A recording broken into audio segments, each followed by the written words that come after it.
Welcome to Sheikh Zayed Road, the lifeline of Dubai, where the pulse beats day and night. The E11 is one of the most famous roads in the world. It easily takes the title for one of the largest and the longest road in the United Arab Emirates. Spanning 558 kilometers, this road connects Abu Dhabi to the Emirate of Ras Al Khaimah while getting through Dubai.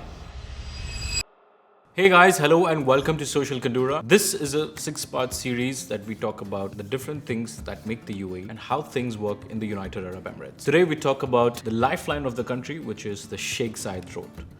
This connects two Emirates, which is Abu Dhabi to the Emirate of Ras Al Khaimah, and it travels between Dubai.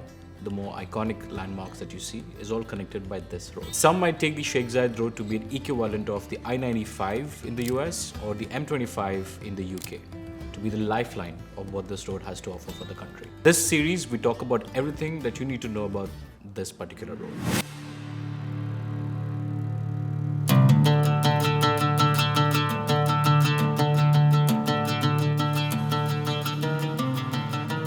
You see, back in the 1970s, traveling between Dubai and Abu Dhabi was an extremely torturous task.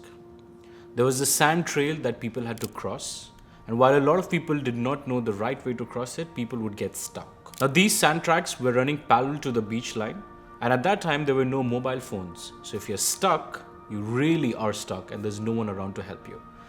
The taxi drivers did know their way around the sand tracks, and that was the only source of way from getting from Dubai to Abu Dhabi. However, this was still not completely safe, as the cars would often get stuck in the sand. Breaking down on any one of these roads meant completely waiting for anyone to come and rescue you, because there was no help available at that time and no communication systems were available at that time. In 1960s, Sheikh Rashid offered to set up a road starting from the port of Jabal Ali. And that is how the Sheikh Zayed Road, as we know it today, was born.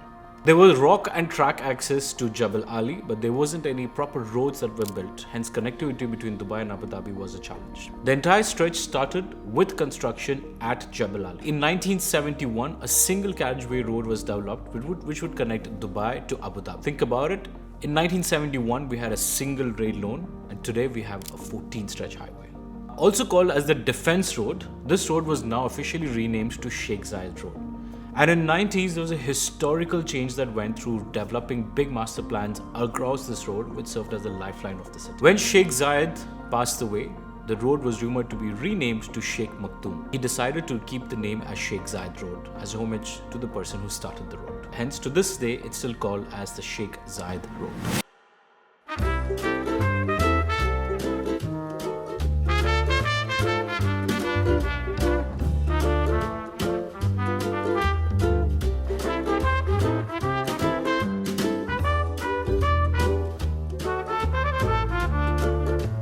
To support the city's exponential growth, there were 4 parallel roads that were created, namely the Sheikh Zayed Road, the Sheikh Mohammed bin Zayed Road, the Al Khail Road, and the Dubai Al Ain Road. All 4 of these roads run parallel to cover all the transport requirements that the city of Dubai might have, with Sheikh Zayed Road being the only one with a toll service. So now we have E11, E311, E44, and E66 as the 4 roads that supplement all the transportation within the country. The Sheikh Zayed Road, as we said earlier, is a 14-lane highway, and driving on these roads has a maximum speed limit of 140 kilometers per hour. Between Abu Dhabi to Ras Al Khaimah, there are about 300,000 cameras that have been installed, not only to make sure that you're driving the right speed limit, but also to keep the security and safety of its residents in check. The camera flashes at a rate of 140 kilometers per hour. In all the Emirates, apart from Abu Dhabi, you have 20 kilometers buffer between the posted sign and the actual sign. So if the posted sign is 120, you can go up to 140 and the camera won't flash. But once you exceed 140 is when the camera flashes. If you want to know how the camera systems on the UAE work, check out this link to see our video on how the camera systems work. Only in the Emirate of Abu Dhabi, the posted speed is the actual speed limit. There's also a minimum speed that needs to be maintained on Sheikh Zayed, which varies from 60 to 80 depending on which intersection and which part you're in. There are fines that can also be issued if you're driving too slow on the Sheikh Zayed Road. An unsaid rule of the Sheikh Zayed Road is the fast lane, or the overtaking lane is the lane that's on the extreme left. So if you're the fastest car on the road, you have to be on the extreme left. And if you're also the slowest car or heavy trucks, you have to be on the extreme right lane. This prevents from accidents from happening because of the difference in speed of the vehicle. The other interesting thing about the Sheikh Zayed Road is not only is it completely pothole free, it's also made out of concrete, and it has survived rain, hail, and everything that's thrown at it, and to this day remains a completely flat surface without any potholes or road obstructions that go on over there. Now, all of these maintenances that is done on the roads comes at a huge cost. One of the way that the Dubai government recovers cost to keep the maintenance of this road alive is using a system called as Salik.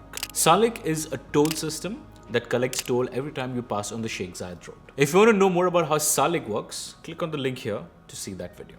At the heart of the transportation network, the Sheikh Zayed Road is more than just a road. It's a marvel of engineering with multiple lanes, multiple cars, and a host of other security features. Dedicated bus lanes and dedicated fast track lanes make sure that we limit the amount of accidents that can happen on this road. This road ensures seamless connectivity between different parts of the Dubai and works as the spinal cord for the city of Dubai. If you have any other interesting information about the history or the presence of Sheikh Zayed Road, which I might have missed out on, let us know in the comments below and we'll be more than happy to see what that is.